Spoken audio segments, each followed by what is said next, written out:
ஆதி திராவிடர் மற்றும் பழங்குடியினர் நலத்துறை சார்பில் ஏப்ரல் 14, 2025 அன்னைக்கு சென்னை சைதாப்பேட்டையில் MC ராஜா ஆதி திராவிட மற்றும் பழங்குடியின மாணவர்கள் விடுதி அப்படிங்கிற ஒரு விடுதியை மாண்பு முதலமைச்சர் அவர்கள் திறந்து வச்சிருக்கிறாங்க.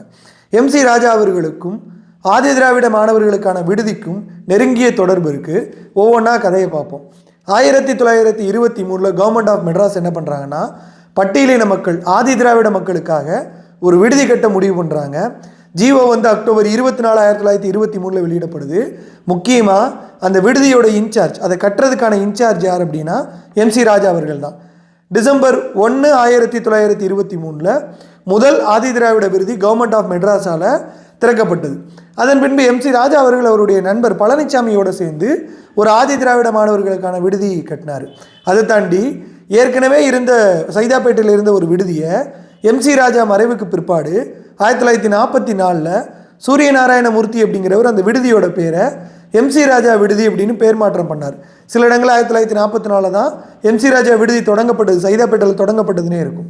அதுக்கப்புறம் 1961 டிசம்பர் 15 காமராஜர் அவர்களால் அதே சைதாப்பேட்டையில் MC ராஜா விடுதி அப்படிங்கிறது ஆதி திராவிட மற்றும் பழங்குடியின மாணவர்களுக்காக திறக்கப்பட்டது. இப்போ அந்த விடுதியை வந்து நவீனமயமாக்கும் பொருட்டு 12/7/2023 அன்னைக்கு அந்த விடுதிக்கான அடிக்கல் நட்டப்பட்டது. இப்போது ஏப்ரல் 14, 2025 அன்னைக்கு நவீனமயமாக்கப்பட்ட MC ராஜா விடுதி வந்து திறந்து வைக்கப்பட்டிருக்கு. நன்றி.